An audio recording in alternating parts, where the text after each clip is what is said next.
Hola mi gente, bienvenidos à la table de mariage. Je suis Maria Sanz et aujourd'hui dans notre émission, je te propose des recettes de mon enfance. Des recettes que ma mère faisait, des recettes inspirées un peu de la gastronomie libanaise, syrienne, avec une touche vénézuélienne. Donc voilà, tout simplement, on s'en va dans les années 80.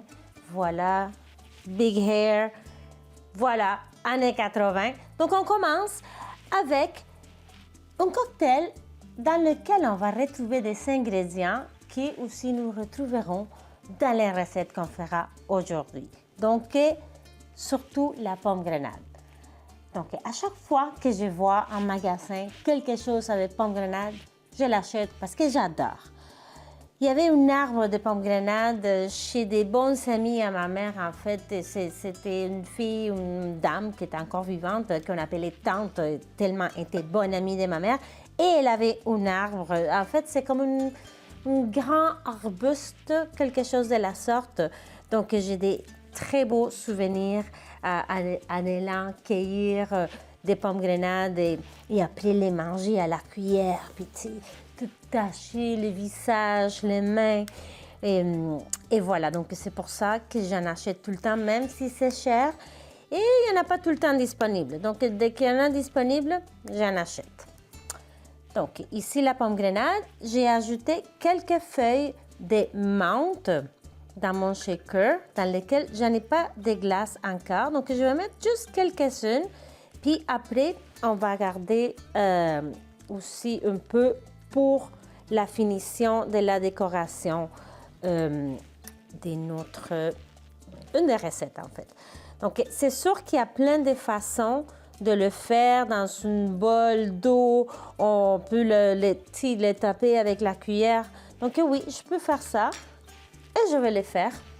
Mais juste pour le besoin de cocktail, j'en ai besoin de quelques petits grains, pas plus, juste pour la décoration. Parce que j'ai trouvé une boisson où basilic et aussi pomme grenade avec des petits perles à l'intérieur. Là, c'est quoi? C'est des grains de basilic. Et voilà, je pense que c'est chia. Donc, je trouvais ça très exotique. Donc, je me suis dit, pourquoi pas, je vais l'utiliser dans mon émission. Et pour rester un peu dans la couleur thématique, gin de chez nous, gin rose, et aussi parce que ma mère, elle boit pas beaucoup. Si de temps en temps, un petit verre de vin et tout, mais le gin, elle aime ça, le gin, et elle prend souvent, quand elle le prend, c'est avec du jus d'orange. Ici, il n'y a pas d'orange, mais bon. Donc, j'ajoute une once et quart de notre gin québécois et je vais ajouter aussi un petit peu de jus de citron pour aller chercher l'acidité. Ouais, Sergio est d'accord. Sergio, mon petit chien, il dit oui. Sergio! Peut-être vous allez le voir. Il fait l'apparition parfois. Et pour le côté sucré, le drink est déjà sucré, j'ai goûté, mais pas comme méga sucré. Je vais ajouter une touche de mélasse de grenade qu'on utilisera aussi pour une de notre recettes ici à l'émission. Donc là, j'ajoute mon petit drink et des glaçons. Voilà, c'est tout. Je voulais écraser la menthe, mais finalement, je vais la laisser juste comme ça. Et voilà, allez, on y va. Vous êtes prêts? Shake, shake, shake.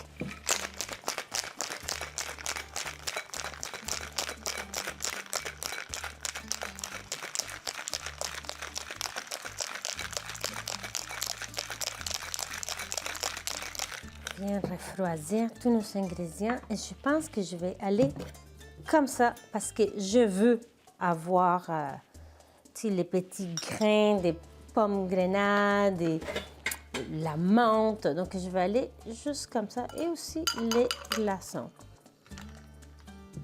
Et voilà la couleur. Pourquoi? C'est parce que les mélasses ont donné cette superbe couleur. On dirait un verre de coke. Donc, je vous dis salut! Oh là là! Oh, que c'est bon!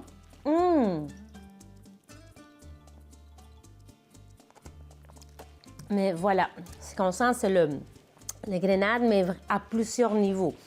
Ici, ici, ici. Donc, on a trois différents niveaux des saveurs des pommes grenades. Wow! Ça là, c'est magnifique. Donc, on prend une petite pause et on revient avec notre émission inspirée des recettes de ma maman des années 80 à la table de Maria. Donc, une des recettes qu'on s'est fait aujourd'hui, c'est une trempette, que c'est probablement ma trempette préférée de l'histoire. C'est la muhammara. Donc, qu'est-ce que c'est? C'est tout simplement des poivrons rôtis. Normalement, c'était des piments d'Aleppo parce que c'est une trempette, une crème, une sauce qui vient de Syrie, de la ville d'Aleppo. Mais c'est difficile de trouver ces poivrons-là, peut-être dans des marchés plus spécifiques, mais ça fonctionne très bien avec des poivrons rouges. Je l'ai déjà fait à plusieurs reprises parce que mes enfants aussi, ils s'adorent. Donc, tout simplement en collation, c'est magnifique avec du pain, n'importe quelle sorte de pain plat, ça peut être pita, et voilà. Mais aujourd'hui, on va le servir plutôt en plat d'accompagnement parce que je vais faire un lit de muhammara et ensuite, par-dessus, je vais ajouter des poireaux que je vais faire dresser. Voilà, donc vous allez voir, là, ça sera super joli et surtout délicieux. Et pour accompagner, on va se faire des boulettes très simples, des boulettes d'agneau. On va faire cuire dans une petite sauce ou tahini. Donc voilà, tous des ingrédients que j'ai tout le temps à la maison. Donc mes poivrons, des gousses d'ail. Je vais mettre aussi un quart d'oignon rouge qui est traîné dans mon frigo. Et voilà, on la récupère. Et aussi, le fait qu'il soit rouge ne viendra pas changer la couleur de la muhammara. Donc, j'ajoute un petit peu d'huile d'olive. Ça, c'est la partie la plus longue de l'émission parce que c'est juste le temps de faire cuire au four, de faire rôtir. En fait, sur le barbecue, c'est idéal. Idéalement, oui, on le fait sur le barbecue. Mais là, ici, je vais le faire au four. Sel, poivre, juste un peu, parce qu'après, on va ajuster l'assaisonnement une fois qu'on va le mélanger. Donc, et voilà, j'envoie ça au four, petit ménage, et on revient pour la suite avec notre recette de boulettes d'agneau dans la sauce tahini. Pendant que les poivrons rouges sont au four, on va faire notre mélange. En fait, on va faire cuire nos boulettes. Ici, j'ai 500 grammes, peu importe la quantité, ça dépend de combien de convives vous êtes. Donc, c'est de l'agneau haché. J'ai ajouté du poivre fraîchement moulu. J'ajoute également du sel, des 7 épices libanaises, donc 7. Je ne me souviens pas tout le temps qu'est-ce qu'il y a dedans, mais c'est trop bon. Je sais que ça va trop bien avec l'agneau. J'ajoute également de la chapelure, juste un petit peu. De l'autre côté, j'ai commencé à faire chauffer de l'huile d'olive et je vais également hacher finement du persil, de la menthe et de l'ail. C'est tout. Parce que honnêtement, là, juste avec les 7 épices, on n'a pas besoin de grand chose d'autre parce que ça, c'est un assureur des saveurs. N'importe quoi là, que vous faites avec de cette épice, c'est délicieux. Mais surtout l'oignon. Puis aussi, ben, on va se faire une super sauce tahini avec du jus de citron et de l'ail. Ça aussi, c'est méga savoureux. Donc, je vais venir hacher mon ail assez petit et aussi les feuilles de menthe. Et à la fin aussi, on va ajouter de la menthe. Donc, voilà. On va les faire dorer, les boulettes, dans l'huile d'olive. Et ils vont finir la cuisson doucement dans la sauce tahini. Okay. Voilà. Et l'ail. Parfait. Donc, je vais tout mélanger ça avec mes mains. Je ne crois pas que vous avez besoin d'explications de comment faire des boulettes.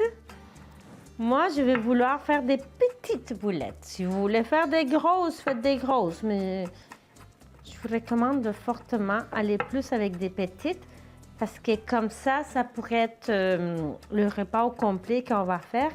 Ça serait comme des tapas ou des tapas. Donc, dans le sens qu'on peut partager dans la culture, dans cette culture-là. Et ça serait plus des mezze qu'ils appellent, je pense.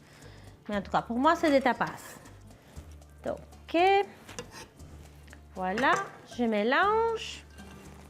Que tous les ingrédients puissent vraiment se rencontrer. Les épices, les herbes.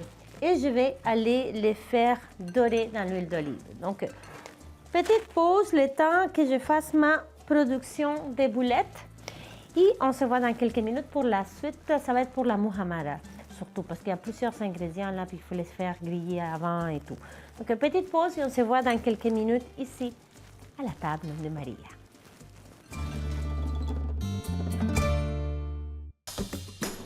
Ça sent, oh là là, magnifique les poivrons, là, il y a quelque chose là, des, waouh! Voilà ma production des boulettes. Donc, j'attends que l'huile soit encore un petit peu plus chaude.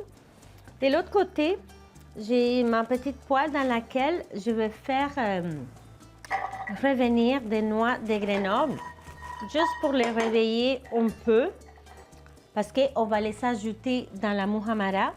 Et aussi, je vais faire revenir de la chapelure.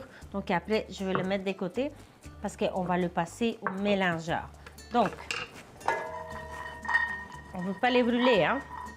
Juste les faire revenir. Donc, allez, les boulettes. Oh, je m'attendais que ça fasse plus tch. Mais c'est pas grave. Voilà, il y en a une qui est tombée par terre, donc je pense qu'il va y avoir un heureux. Ouais, ça commence. Parfait. Donc, on va les colorer tranquillement. Et ensuite, ben, on va ajouter le restant de la sauce. Donc, ah ouais. Vous savez, quand ils sont prêts, quand on commence à dégager un arôme là, de noix rôties. Puis après, très important, faire rôtir la chapelure. Encore, je vais prendre, ben, j'ai plus d'espace.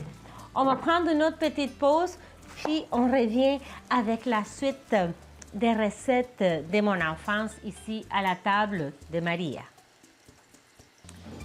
Mes poivrons sont sortis du four. En attendant, j'ai coupé la partie blanche du poireau que je vais faire revenir. En fait, je vais les faire cuire. Je veux qu'ils restent comme ça. Donc, tout simplement dans l'huile d'olive. Après, je vais les tourner. Puis, je vais déglacer la poêle avec du vinaigre balsamique. Les boulettes, ça va super bien. j'ajoute, attention, c'est chaud, mes poivrons rôtis, l'oignon rouge qu'on a fait rôtir également dans le four avec les gousses d'ail. Voilà. C'est toutes ces bonheurs ici, là. Il ne faut pas gaspiller. Donc, attention, c'est chaud. Oh là là, c'est chaud, c'est chaud. Voilà. On ajoute les mélasses des grenades. Moi, je vais à l'œil. Vous allez goûter, voir si vous en voulez plus ou moins. J'ajoute également du sel. Il y en avait déjà du sel quand on a fait rôtir les poivrons. Également, je vais ajouter du jus de citron pour l'acidité. Et manifestement, mon citron est trop gros. OK. Ça va aller mieux comme ça, là. Donc, jus de citron. C'est une chose qu'on va mélanger, puis après, on va voir si on a besoin de plus de mélasse, moins, plus de citron, moins. J'ajoute également de l'huile d'olive. Et pour le mélanger, la texture, c'est aussi comme vous voulez. Si plus épais, plus liquide, c'est une question de goût. On ajoute la chapelure et les noix de Grenoble qu'on a fait griller. Qu'est-ce que je veux d'autre? Ah oui, on ajoute sur mes épices une touche de sumac. Voilà, que j'adore. Et aussi du cumin. Et après, on va voir, je pense qu'il va me manquer du liquide. On va voir. Okay. Mélange. Ça sent trop bon. Allez, on y va.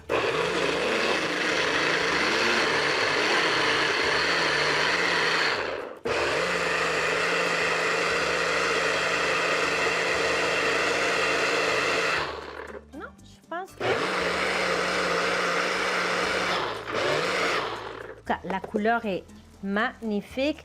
Je ne crois pas que j'ai besoin de liquide. Il faut faire attention parce que c'est chaud et parfois ça explose. Mais ça n'explose pas, mais ça s'en va partout. Donc là, petite pause parce que j'ai comme la difficulté à l'ouvrir. Ah oui, c'est ça, la chaleur qui s'échappe. Je vais goûter et faire des ajustements. Oh là là là là là là, non, non. C'est magnifique. Magnifique, mais je crois qu'il manque du sel. Donc là, je vais tourner mes poireaux. Oh, que c'est beau! Et voilà, donc petite pause et on va faire l'assemblage de notre assiette de muhammara et poireaux. Je vais les déglacer là avec du vinaigre balsamique. Et aussi, on va ajouter la petite sauce tahini ou boulette. Donc, on se voit dans quelques minutes ici à la table de Maria. Donc voilà, je suis entourée de tous mes ingrédients. Ici, je déposais le muhammara. J'ai choisi une assiette bleu-verte parce que je trouvais que le contraste avec l'orange du muhammara, c'était magnifique. Donc, j'ai ajouté du vinaigre balsamique que je vais faire réduire juste quelques minutes. À côté, on va ajouter notre petite sauce tahini. Les boulettes sont déjà prêtes. Donc, pour la sauce tahini, du jus de citron fraîchement pressé, très important. Ensuite, généreuse quantité d'ail. Si vous entendez un boum boum, là, c'est comme d'habitude, un de mes voisins qui fait des rénovations parce que c'est comme ça. On ajoute le tahini.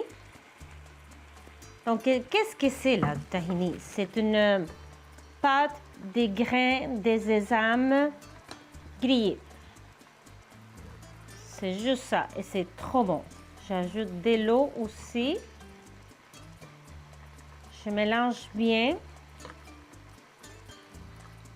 Peut-être je vais ajouter plus. Et pour notre sauce, vu qu'il y a du jus de citron et toutes ces choses-là, pas besoin de la faire cuire longtemps. C'est juste vraiment la faire réchauffer. C'est tout simplement la faire réchauffer. Donc,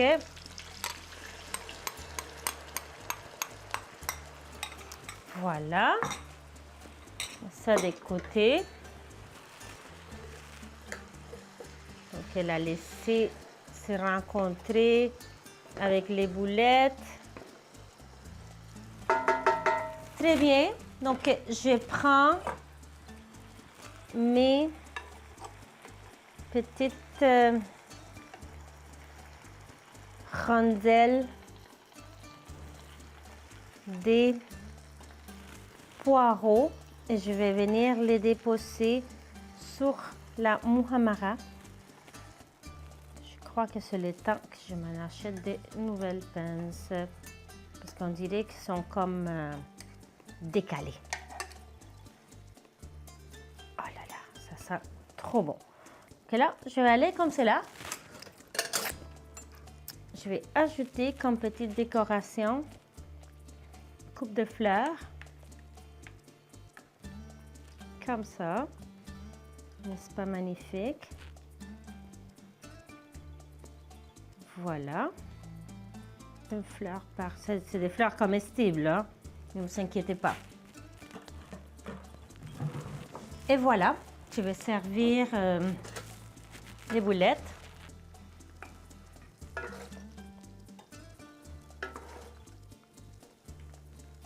Une belle portion comme ça. Voilà, des feuilles de menthe. Et je vous dis buen provecho. Y hasta la próxima. Besitos y suivez-nous sur les médias sociaux. Buen provecho. Oh là là.